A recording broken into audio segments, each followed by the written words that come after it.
Pour moi, le café, c'est vraiment merveilleux. Si tu le vois dans l'histoire, il a déclenché la Renaissance, il a déclenché la révolution industrielle. Il a été si important dans l'humanité, mais il y a un côté sombre, tu vois. C'est le colonialisme, c'est la pauvreté, le traitement en Afrique. Et si tu vois dans un map du monde où est-ce qu'on produit le café, c'est dans les pays les plus pauvres. Alors, il y a une corrélation entre colonialisme, pauvreté et café. On doit payer le café 10 $ par pound. Je sais que c'est cher, mais c'est possible, parce que c'est la seule manière que le café se va transformer du colonialisme à une économie de subsistance, à un vrai développement familier de la base de la structure du café. Moi, je pense que c'est comme ça même. On doit partir. Révolution.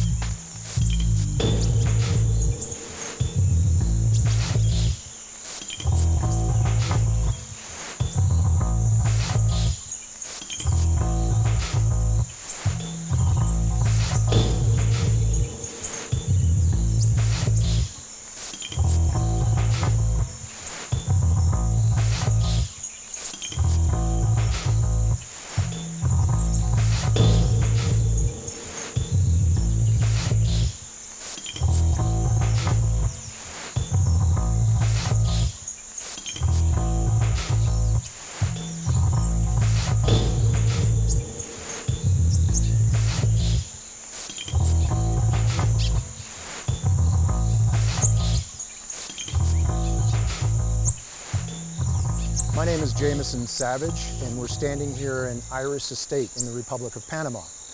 I'm a coffee producer, originally from the United States of America. Well, the industry has been trapped in a colonial-style paradigm, which is being shattered as we speak. And my perspective of this industry is one of astonishment, really, because quite frankly, I can't understand how coffee producers for the last 20 years, 25 years, have been selling coffee for the equivalent of pennies, literal pennies. Adjusted for inflation, in $1970, we should be paying probably around $15 to $18 a pound. So when we're paying $2, $3, $4, while that might seem like a lot, the reality is, adjusted for inflation in 1971 dollars, it's not even close to what it should be. So what does that mean for producers, farmers? It means they can't make money producing coffees. It costs more to produce the coffee than it does to sell it. So economically speaking, that's not a viable business model.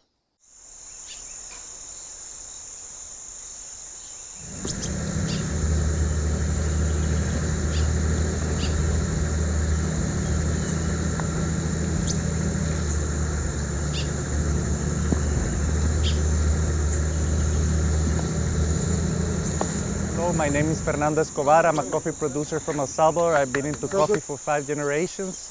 I'm the owner of Finca El Cerro and also Licaste. I produce specialty coffees and also commercial coffees. Don't get me wrong, I'm very grateful that the price has gone up and it's quite high, but also the challenges of keep growing coffee in El Salvador have changed a lot. We had trouble with the climate. Global warming has affected us. There are out-of-season rains, droughts, and also finding labor for picking and farm work has been harder than years prior. And also there are a lot of logistical challenges. Having the high price of coffee is profitable for big producers like the ones in Brazil, and that they have the mechanical, they don't rely as much as in human labor. So it's profitable for them. But for small producers, like the ones we have here in El Salvador, Central America, our yields are so small that it makes a difference, but it's not huge. It's not going to change the way. Coffee shouldn't be a commodity, and it should not be made a commodity product, because there are many differences in growing coffee here than it's growing it in Brazil. There are different varieties, different types of coffee, and different qualities. So you cannot judge coffee. Coffee is not all the same. There are many different processes. There are too many differences to have it all be the same and to be all have the price fixed by one quality. So my name is Adriana Calderon. I work for Odyssey Coffee. I am the sales manager. So we produce roast and export coffee to all over the world. And I also see it as our sustainable program at the company. I think the industry is collapsing as we speak because it's very uncertain. And yeah, people say the sea coffee market is high, but in reality, it doesn't work that when it's high, you are able to sell it. There's always a speculation, people are waiting, they don't know, they are replanning their prices, they are replanning their strategies because this high price is going to impact everyone.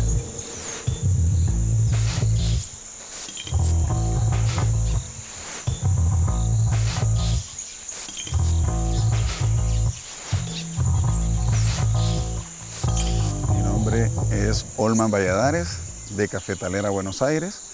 Cafetalera Buenos Aires es una empresa familiar. La inicia mi padre hace más de 65 años y ahora estoy al frente de la cafetalera. En la cafetalera tenemos 10 fincas de café ubicadas en las principales zonas de café de especialidad de Nicaragua. La situación del café en Nicaragua yo la puedo definir como una situación bastante crítica. En la actualidad nos enfrentamos a serios problemas en lo que es la caficultura, por consiguiente la industria del café, ya que nos estamos enfrentando en la parte agrícola, en las fincas, con problemas que son ajenos a nuestra voluntad, como son la mano de obra. Tenemos problemas con la mano de obra, tenemos problemas bastante con el cambio climático y por consiguiente los altos costos de producción que nosotros tenemos. Todo esto nos ha llevado a que muchos productores estén viendo la oportunidad de invertir en otro tipo de negocios que sean mucho más estables, por algún lado. Por otro lado, otros productores que no pueden sostener la situación actual que les mencioné anteriormente y han preferido comenzar a migrar hacia otro tipo de cosas, poniendo la industria del café en grave riesgo. En lo personal pensaría que a corto, mediano plazo se podrían reducir en un 20, 30, 40% la productividad año con año. I'm Alejo Castro Cale from Volcán Azul in Costa Rica. I'm a 7th generation coffee producer and exporter from both sides, from the side of my father and from the side of my mother. In my own opinion, I think high quality coffee is not a commodity. It's something that has to be evaluated as a better product and to give like a market price to that product with all the effort behind high quality coffee. I think it's a mistake and it's not sustainable. So if we want to continue having high quality coffees, we need to give the price that the farmer needs to make it sustainable. Je suis Christophe Servell, le fondateur de Terre de Café, torréfacteur à Paris. Et ça fait maintenant 15 ans que je voyage à l'origine et que je travaille avec des producteurs. Ce à quoi j'assiste année après année, c'est véritablement à une baisse de la production. On assiste en ce moment à une conjonction de différents facteurs qui font que la filière caféière, telle qu'elle est structurée aujourd'hui, s'essouffle. Les producteurs, à force d'être sous-payés ou de ne pas être assez considérés socialement, vendent leurs fermes. Les petits, mais les moyens aussi. Les travailleurs saisonniers qui sont issus des villages autour des plantations partent progressivement en Amérique du Nord, là où n'importe quel boulot sera mieux payé que piqueur de café. Donc il y a un véritable manque de main-d'œuvre. Et puis le réchauffement climatique fait des métiers agricoles des métiers de plus en plus incertains, des métiers à risque. Je pense même que dans certains pays comme le Salvador ou le Costa Rica, la production dite conventionnelle n'existera plus. Il y aura toujours du café, un peu de café, mais qui sont issus de fermes hautement valorisées, comme les fermes de café de spécialité.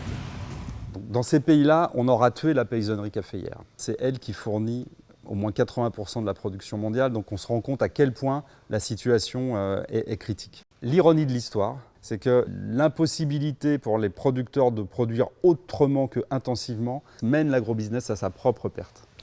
Hi, my name is Marcos Fischer. I've been working in the coffee industry for the last 10 years. I'm a green coffee buyer and I'm living currently in Antigua, Guatemala. If we don't start adapting and changing the way we buy coffee, our industry is in a huge crisis. I do believe It's a perfect time to get creative, to think about solutions, the way we communicate, the way we buy coffee, the way we think about coffee, and the way we want to present coffee, to have a better present and a better future in our industry, to be able to really develop and do something in the terms of changing things. We need to change our mindset. ¿Será que tendré que vivir para siempre con este dolor? ¿Será que no podré olvidarte? ¿Cómo será? ¿Cómo será? ¿Será que no vas a salir de aquí dentro de mi corazón? ¿Será que no quiero olvidarte? ¿Cómo será? ¿Cómo será? Si tu amor lo he perdido, me lo tengo merecido. Y aunque no quiera aceptarlo, debo irme acostumbrando a vivir cada día sin tu amor.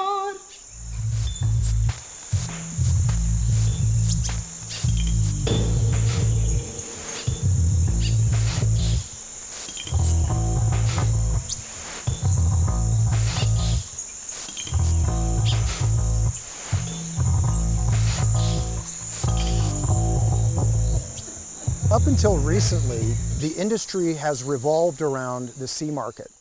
And the C market, defined as coffee that is below the 80 mark on the point scale. And the industry itself has done very, very well over the last 25, 30 years under this model. Unfortunately, coffee really hasn't progressed from a quality standpoint. But now that we recognize that coffee has taken on a new life over the last 15, 20 years with specialty, people are asking for better coffees. They demand better coffees. But the industry, again, is still trapped in this mentality where poor quality coffee is the best business model. And why is that? It's because the margins are so wide that it's almost unbelievable. So now with better coffee requires more search for better coffees. It requires spending more for green coffee. It requires a paradigm shift.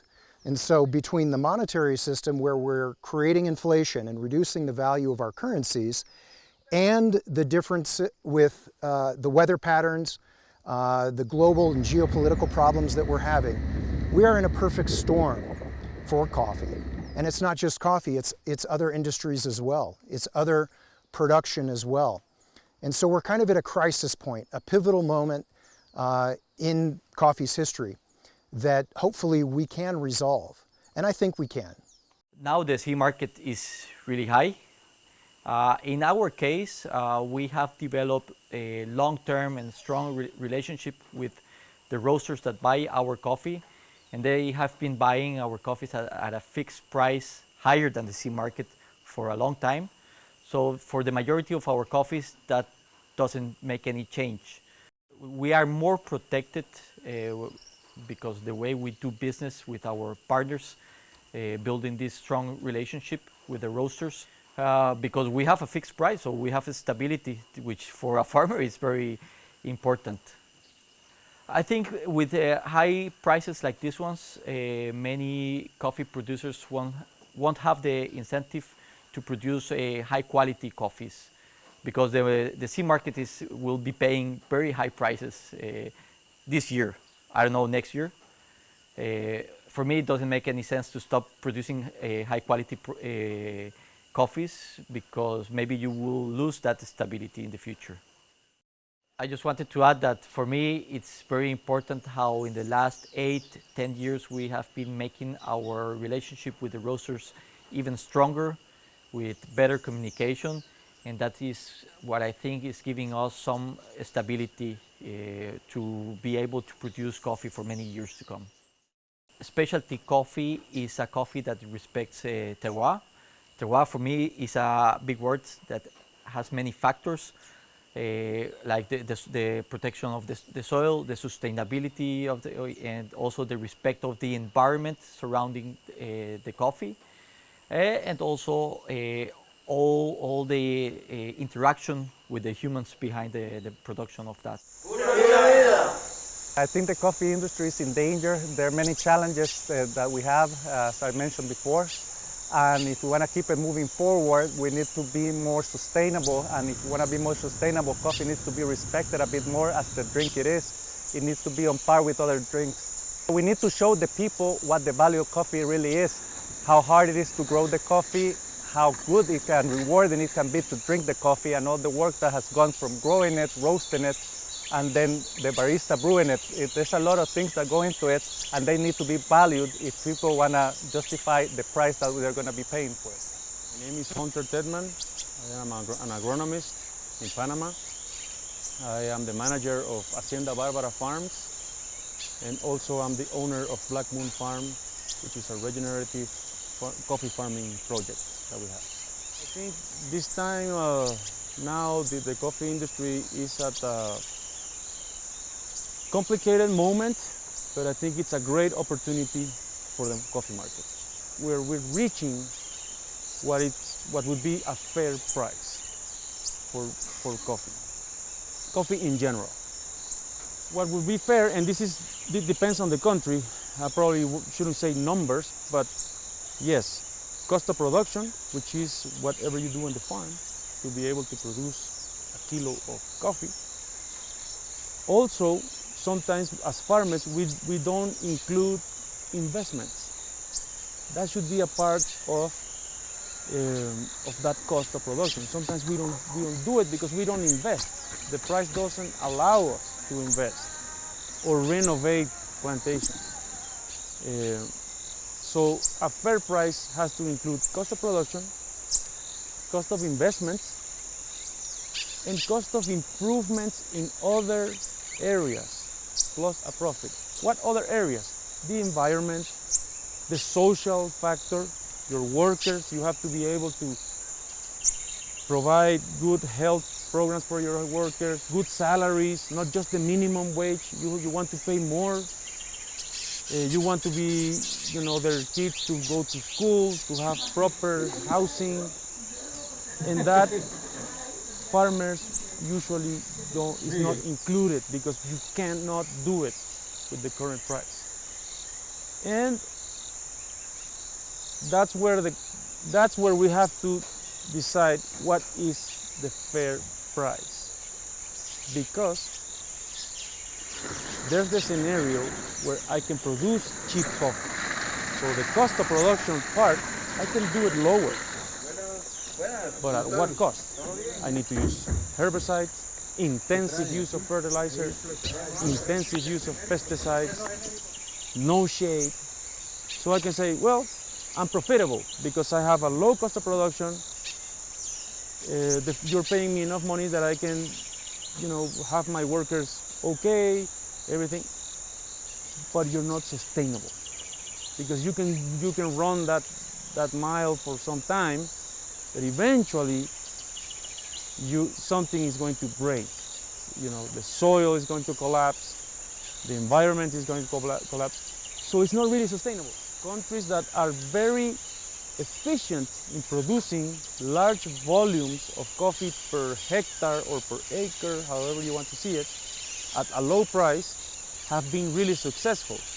But then suddenly, the weather changes a little bit, boom, the castle collapses. But it's also a great opportunity because I think that for the first time, the end consumer, either in the supermarket or in the coffee shop, is going to have to pay this high price. Why I say they have to? Because now it's not just some roaster trying to be fair with the farmer or some trader trying to do the right thing and then convincing the end consumer to pay for that. This time there is no cheap coffee around. All coffee is expensive. Right now we have the great opportunity as a consumer also to start drinking specialty coffee because now it's at the same price as cheap bad coffee. So it's a good time to experiment.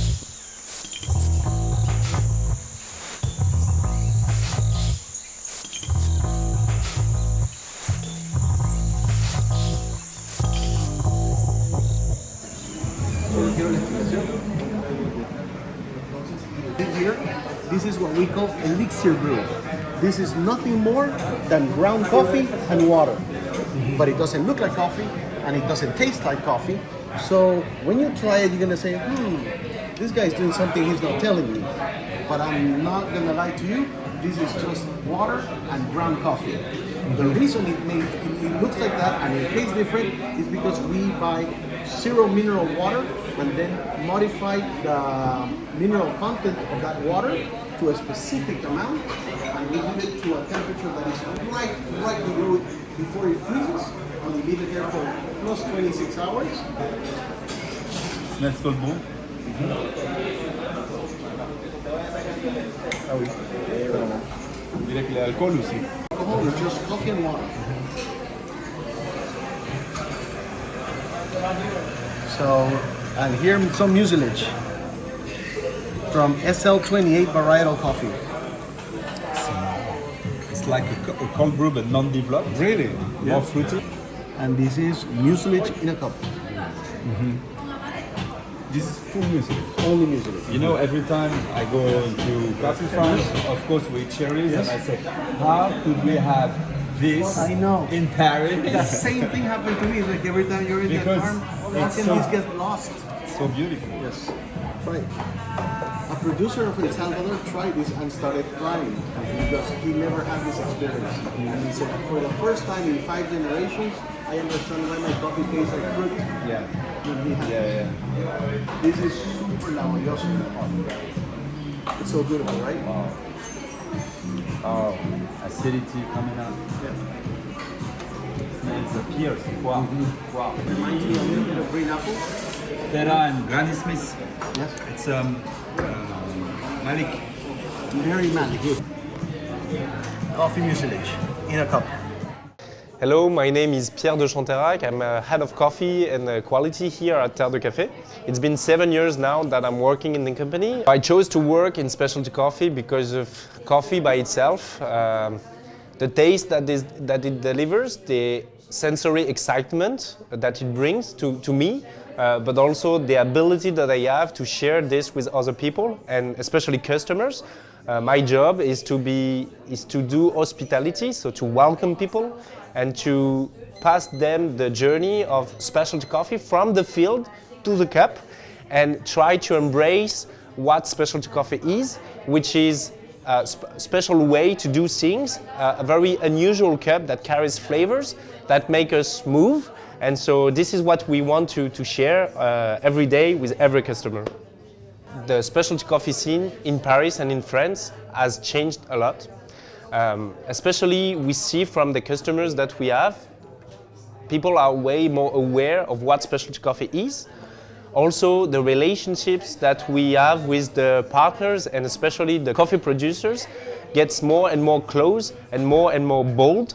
We are becoming a business of relationships, and I like this very much as this is what we strive for. We strive for equity between the coffee producers and in general between the producing countries and the consuming countries. And specialty coffee is at the core of this as we add value to this low-grade coffee consumption. We add value by focusing on quality and focusing on high prices. This has changed a lot as we now work with coffee producers who allow us very small volumes because they are so prized that everyone wants to work with them. So many things have changed in this industry, but we try like every day to make it change for the better. Hello, I am Pocho Gallardo from Finca Nubo, Panama. It's important to me to come visit customers because then I can make a better relationship with them. Like I know them in their own environment, you know? Like I can share with them some time, know their coffee shop, share some coffee in here, and also it's nice to just hang around not only in Panama, but also in coffee shop. If you call Panama origin, then coffee shop will be destiny. So meet the customer in destiny. That's what I wanna do. My name is Wilford Lamastus from the Lamastus Family Estates. I am the manager of all the Lamastus family activities, farms, export roasting coffee shop. I was born in a coffee farm. My father, my mother were born in coffee farms. Okay? So it's for me, it's like life. It's a life. It's not only producing coffee and having good coffee, but it's my life, my livelihood. Geisha came along in the first couple of years. It was US, a bit of Europe, but when the Asians found out that there was a flavor, a unique flavor based on their capability of tasting, because they have tasted tea for 2,000 years. All they drink from when they are kids is tea, and they have different type of teas, different tastes, and the geisha might be similar to one of those tastes. So Asia is the one who has developed the best. But nevertheless, if a European tastes a good coffee and they like it, and they like to share it with their friends or an American or whoever, whatever you're from Panama. In Panama we have many coffee shops. Even here in Boquete we have many coffee shops. People enjoy the good things. People enjoy traveling, people enjoy good food, people enjoy Michelin-star restaurant, people enjoy very good tasting coffee. La responsabilidad del tostador para con nosotros es continuar el arduo trabajo que nosotros traemos desde la semilla para poder llevar él al consumidor final esa taza bien preparada, porque nosotros traemos ese cuidado desde la semilla y necesitamos que al consumidor final le lleve con el mismo esmero, con la misma delicadeza. La responsabilité du consommateur, c'est peut-être la plus dure de toutes, parce que le consommateur, c'est la grande masse, c'est tout le monde, tu vois. Et c'est très difficile d'être sensible, parce qu'aujourd'hui, on achète tout par les yeux. Quand on va au supermarché, on achète quelque chose, mais on ne sait pas ce qu'il y a dedans, tu vois, parce qu'on achète par les yeux. Alors on a perdu l'essence, on a perdu l'olfato, on a perdu le taste. Et comme je vous avais dit avant, pour moi, le consommateur, c'est l'unique personne qui est responsable de la révolution, de retourner à valoriser l'agriculture. Les grandes corporations, elles s'en foutent, elles veulent nous tenir en bas. Et le consommateur, il peut faire ce change, alors il va dire non, moi je ne veux pas prendre ce café qui est mal torréfié, qui n'a pas d'origine, qui n'a pas de traçabilité. C'est lui qui finalement va faire la révolution. Mais c'est une question culturelle, mais aussi de sensibilité, je pense. C'est une question de sensibilité vers la nature. Protéger la planète, boire du bon café. C'est la même chose. I would say that from our perspective, or my perspective as a producer of ultra-premium coffees, don't be scared to try these coffees. They're very approachable. We would encourage you to give them a try. They may be expensive from place to place, but I think it'll be worth your time. Coffee has taken on a new life and an evolution in a very exciting direction. And the future for coffee is bright. But we have to recognize the problems that we're facing, not just as producers, but also consumers. Le commerce du café ne peut être qu'un circuit court. Un circuit court, c'est pas plus d'un intermédiaire entre le producteur et le consommateur. Le torréfacteur de café de spécialité doit remplir cette fonction. Il doit être le lien entre le consommateur et le terroir, entre le producteur et son terroir. C'est sa fonction. Le défi qui nous attend ces prochaines années, maintenant que le café de spécialité devient un marché international, ce sera de savoir valoriser le café à sa juste valeur auprès des consommateurs. L'enjeu, c'est de bien faire comprendre aux consommateurs que pour quelques centimes de plus dans sa tasse de café, ils participent déjà à l'aventure du goût du café qu'on est en train de redécouvrir, mais surtout à la durabilité de la filière, à sa permanence. Seule cette permanence de la filière va garantir le fait que le café restera une boisson populaire. Si on continue dans les méthodes agricoles actuelles, il n'y aura plus de café dans 30 ou 40 ans. Il y aura toujours un petit peu, mais ce sera réservé aux gens très riches. Accepter de mettre quelques centimes de plus dans sa tasse de café, c'est peut-être accepter d'en boire moins. Le café est une boisson sociale, c'est énergisant, mais avant tout, c'est bon. Se procurer 2 moments de plaisir par jour, je pense que c'est comme ça qu'il faut qu'on entrevoie la consommation du café à l'avenir. Ce que j'attends de mon client torréfacteur, c'est que comme on est une chaîne de travail, on n'est pas séparés. La communauté est complète, tu vois, du producteur, du torréfacteur, le barista et le consommateur responsable. C'est que chacun de nous fasse un travail le mieux possible avec le cœur, tu vois. Parce qu'il y a beaucoup de personnes qui torréfient avec un programme et ne regardent même pas ce qui se passe. Moi, je voudrais que cette interaction soit toujours humaine et organique. Ça, c'est peut-être une aspiration que j'ai. Et le service, le barista aussi, il doit parler de la finca, de l'origine, du procès. Ce n'est pas seulement un service mécanique et robotique, tu vois. Il doit y avoir une conscience créée pour que le consommateur, qui est la seule personne qui va changer l'industrie, ait une réaction et un respect pour le café. Parce que le café, ce n'est pas une drogue, c'est une médecine. Aujourd'hui, la filière en amont, c'est-à-dire la production, l'importation, jusqu'à la torréfaction, je considère qu'elle est prête à changer un peu les bases de la consommation. On sait produire de manière très qualitative et de manière durable et résiliente à l'origine. On sait soigner le transport du café. On sait bien le torréfier. On sait bien le servir dans les établissements de café de spécialité. Il faut qu'on emmène là-dedans le consommateur. Il est la solution à un changement de la filière dans son ensemble.